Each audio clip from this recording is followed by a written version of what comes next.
What happens when a major American city comes within inches of losing one of its most historic newspapers? And then, almost just as quickly, a completely new model steps in to try to save it.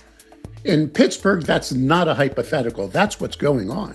The Pittsburgh Post-Gazette, a newspaper with roots going back more than 2 centuries, faced a very real threat of going dark amid years of financial pressure, ownership decisions, and a highly public labor dispute. For a moment, it looked like one of America's legacy metro dailies might simply disappear. But then the story took a dramatic turn. Hi, I'm Mike Blinder, publisher of E&P Magazine, and this is a special edition of E&P Reports. I had hoped to bring both of my guests here together, but timing wouldn't allow it, so I spoke to them separately to give you two critical perspectives on what just happened and what comes next. After the break, we'll start with Andrew Conte, who's been on the ground in Pittsburgh and can explain exactly what the city nearly lost. And then we'll hear from the man now stepping in to help rebuild it, Bob Cohn. Stick around. We'll be right back. Hello, my name is Walter Hussman. Our family has been in the news business for over 100 years. Journalism includes two parts, reporting the news and providing opinions. But in recent years, there's been too much opinion appearing in news reporting. This has eroded public trust in news reporting to the lowest level of any U.S. institution. To address this, we started a nonprofit, the Center for Integrity in News Reporting. The Center for Integrity in News Reporting, CFINR, is on a mission to rebuild public trust in journalism, one newsroom and one classroom at a time. We champion the effort to have news organizations and journalism schools create and prominently display their own clear, concise statements of core journalistic values. Learn more by visiting the Center for Integrity and News Reporting site at cfinr.org. Andrew, I think you can really help us set the stage. You're the Assistant Vice President, Managing Director for the Center for Media Innovation at Point Park University. You spent a decade working at the forefront of local news. Last time you appeared in this on my show was that amazing book, Death of the Daily News, where we examine the real world consequences communities go through when they become a news desert or local news disappears. You're based in Pittsburgh and you're deeply embedded in the entire media ecosystem there. Correct me if I'm wrong. You've got 30 plus news outlets working together on a partnership. Do I have that right? Yeah, it's actually grown to 40 because, with the crisis we've had in Pittsburgh, more news outlets have joined. So yeah, we're doing it. All right. So with you giving us some real good background about the market and the heritage, when you first heard the Post-Gazette might shut down, what were your thoughts about what Pittsburgh may lose and how important was this? Well, when we first learned that the Post-Gazette was shutting down, I was in the middle of working on the response to the Pittsburgh City paper closing because the same family, the Block family, owned Pittsburgh's Alt Weekly, and they had decided on New Year's Eve they were closing that immediately. I was on vacation and I got a text, "Hey, we all just got fired." And it was like, wow, that's terrible. And then I came back home and we were working on the response to that. And then that's when the news about the Post-Gazette broke. And it was a whirlwind, really, from then until now. I'm not sure that it's even ended yet. It's just been so many conversations, people worried about the future of local news. And I guess if there's one takeaway from this, it's that the public is finally paying attention and aware of what the stakes are. We all in the industry know about it, but folks, the average Joe doesn't always know. And so now they're paying attention. But in your book, Death of the Daily News, you talk about knowledge loss. And you did examine some amazing small areas and communities that had lost their voice, is that what I call it. Pittsburgh's not exactly a news desert. There's still outfits there, like Trib Live and others. Why does losing a legacy metro like the Post-Gazette still matter today, in your opinion? I mean, it's complicated, right? Because that was one of the first things was we wanted to underscore that Pittsburgh's not a news desert. You have the Tribune Review. You have, 40 plus news outlets, hundreds of journalists across the region that are telling stories.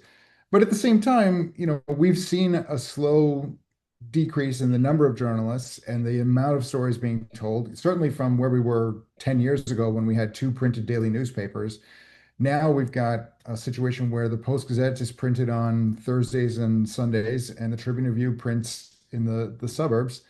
And so, it just was another blow. It meant fewer journalists telling these stories, and it meant losing an important voice out of our ecosystem. All right, let's talk about your center. You actually mentioned your center had been preparing for moments like this. What does that mean? What are you anticipating? I mean, why was this one of those gotcha moments in time when you heard that the Post-Gazette was shutting down? And what does your center do to help avoid that? Yeah, so we're celebrating the 10th anniversary of the Center for Media Innovation. We're based at Point Park University, which is a small liberal arts college in downtown Pittsburgh. And when we got started, the whole idea was that I was concerned about the future of local news. Pittsburgh was fortunate up to that point because we had the Block family on one hand. They were willing to lose we now know it was $350 million over 20 years. And then you had Richard Mellon Scaife on the other side, who owned the Tribune Review, and he was willing to lose many millions of dollars. And so Pittsburgh had been kind of insulated from all the crisis going around the rest of the country. But when Dick Scaife died in 2014, it was clear that, suddenly things were going to change dramatically. And so we were able to get some funding to open up the center to work on ensuring that Pittsburgh and southwestern Pennsylvania has local news today and into the future. And so, yeah, it feels like everything that we've done from the beginning has been preparing us for this moment of crisis. And I think as a result, we were much more resilient as a community, much better prepared for all the eventualities, and we've been able to respond to it. And even in this moment of crisis, when everyone looked at Pittsburgh and said, "Oh, poor Pittsburgh, you're losing a newspaper," here we are 3 months later saying, "No, no, we've actually gained three significant things. We have Pittsburgh City Paper, which were closed on New Year's Eve, and they were having their first editorial meeting whenever the Post-Gazette news came out, and that's because the local group got together and saved the city paper. The Post-Gazette has these new owners that we just learned about, and then the Tribune Review, which had been publishing in the suburbs. Obviously there had been a Pittsburgh Tribune Review for many years. The Trib is committed to doing a new Pittsburgh weekend edition starting May 9th. So now let's take a step back. What Andrew just laid out is, in theory, it's real. Pittsburgh came very close to losing one of its most historic news institutions. And even in a market with dozens of outlets, that loss would have been significant. But then the story changed. A new model stepped in, a nonprofit effort tied to one of the most closely watched startup successes in local news, the Baltimore Banner. They moved to acquire and rebuild what many thought would be lost. That brings us to our guest now, Bob Cohn, president and CEO of the Banner. And Bob, your parent company, let me get this right, the Venetoulis Institute. Do I have that right? Exactly right. You have it.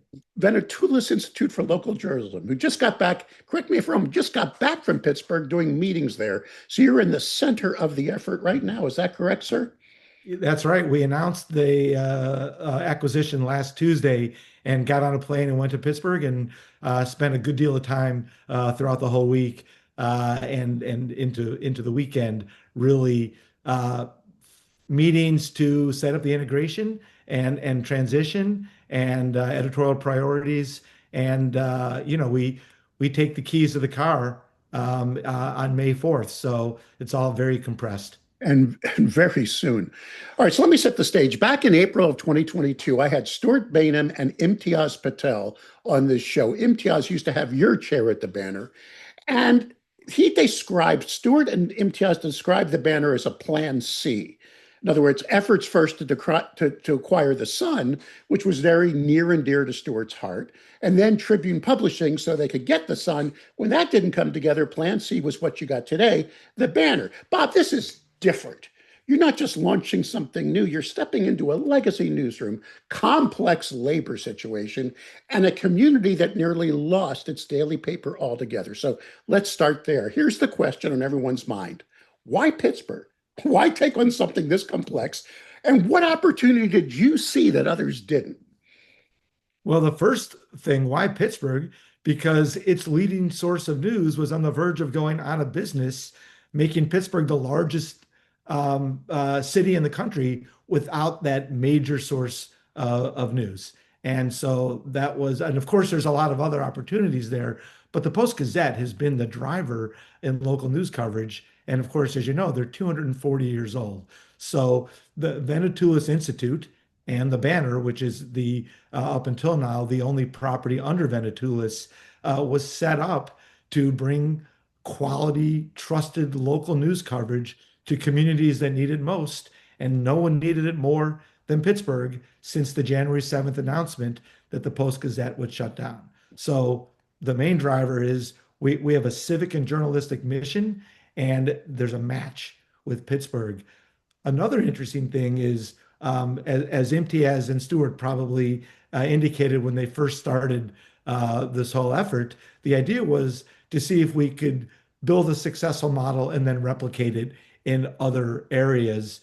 Last summer, I brought in a consultant and said, help us think through where we might go next if and when we feel that we figured it out in Maryland. And to make a long story short, they did a lot of work, put their MBA to the test, and came up with 40 regions that we looked at. The number one choice, the number one option was Pittsburgh. You're kidding me. I'm not. And that's when the Post-Gazette still existed. That would be taking on the Post-Gazette. Imagine how much more attractive it is when we can be the Post-Gazette. So it was really a great coincidence and opportunity that it lined up. It's a little sooner than we would have otherwise been maybe ready to go out, but you gotta take opportunity when they come. All right, so here's the big question. You're acquiring the assets and not the liabilities. I understand that, but the union thing. How do you rebuild trust with a newsroom that's been through a 3-year, count them, 3-year strike right now? Well, we were out last week and we met 87 people in the newsroom. We did interviews with 87 people. They really want to rebuild a great Post-Gazette. And so I'm familiar with all the strife that between labor and management. We think that is in the past, and we understand what it means to arrive in a town with such a strong labor history as Pittsburgh. And we're confident that the newsroom wants what the readers want, which is great local news coverage. And, we have a tradition in Baltimore.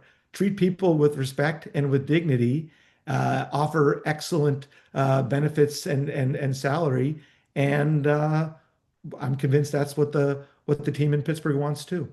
When I had Ken Doctor on this show introducing what later became the Pulitzer Prize winning Lookout Local, I challenged him on why not take the model and embed it inside a legacy newsroom to turn it around. His response was he didn't want to spend energy fighting an existing culture. You're doing that exactly here. So what's harder, building a newsroom from scratch or stepping into one with decades of history and trying to reshape it? Well, they're both hard for different reasons. Starting the Banner from scratch meant, how do you attract the talent you need to a place? Stuart Bainham had no record in media, and we're trying to bring great talent to Baltimore for a startup, and there's a strong legacy publication already there. There's a lot of capital required to do that from scratch. In Pittsburgh, you've got a legacy brand, which is really strong in the community. It's already got a subscriber list and an advertiser list, and it's an ongoing business. And yet, there's a lot of requirements to modernize a legacy business, which is something I've worked on a lot in my career at other print-based publications that became digital over time. So both of them have upsides, and both of them have liabilities that you have to navigate in terms of the models. All right, here's the question on everyone's minds. You're continuing print. Is that a long-term commitment, transition strategy, or do you not even know yet? Well, it's not simply a transition strategy. Print is in secular decline, and yet print is working at the Post-Gazette. It is driving consumer revenue and it's driving advertising revenue, and it's profitable even against the considerable costs of print. So we'll do print as long as it makes good business sense. And at the same time, we will try to migrate readers over to a digital experience that will be every bit as good in print as print, if and when the day comes that there's less print. And we're only doing print 2 days a week because that's what the Post-Gazette does right now anyway. You had one of the best pull quotes out of a show I had you on about a year ago. I want to quote you to you. You said, "We have a nonprofit heart, but a for-profit brain. It's a model that works." That was a quote. I actually thought Stuart said that, and then I realized it was you describing the banner. Is that the way you're going into Pittsburgh now? Is that how you, because you're turning this into a nonprofit, but you are very strong on revenue beyond philanthropy. You're doing events, you're doing major advertising revenue, reader revenue, all of the above. You got those legs of the stool cooking. Is that the strategy for Pittsburgh, sir? Well, first I have to apologize to all my friends in the nonprofit world who thought that I was implying that nonprofits have no brains, because if it came off that way, I sounded like a jerk. So I apologize for that. But I do believe that we're trying to combine we're trying to combine the mission-driven attributes of nonprofits with the kind of business rigor of a for-profit, and that is what we set out to do in Baltimore, and it's certainly what we will set out to do for the Post-Gazette. And I think there's a lot of mission-driven attributes in for-profit journalism already. I've worked at only for-profits up until now, and every one of them would describe themselves as mission-driven to do a civic good and bring journalism to more and more people and have impact on the world. But we do have a business model, and we need to make money to pay for the considerable newsrooms and presses and business teams that we have. All right, Bob, let's talk infrastructure. You've got an existing model that's working really well in Baltimore. You've got a model in Pittsburgh. What do you see the company looking like going forward? Well, clearly we're going to have standalone newsrooms in each of the regions, and also advertising, events, kind of brand marketing in both Pittsburgh and in Baltimore. But there's an opportunity to do some back office technology and business operations centrally through the Venetoulis Institute, like engineering and HR and finance and product and engineering. So we'll do that central, and then we'll have, of course, regional newsrooms and advertising. All right, final question. 3 years from now, what does success look like for the Post-Gazette under your new leadership? Well, I think we're doing excellent journalism and we're profitable, so we can pour those profits back into the journalism. Bob Cohn, President and CEO of the Baltimore Banner and its parent company, the Venetoulis Institute for Local Journalism. Thank you so much. I know you got a lot on your plate. Promise me you'll check back in with us in a few months so I see how things are going. And good luck during the transition, sir. Thanks, Mike. I really appreciate your interest. Good to see you again.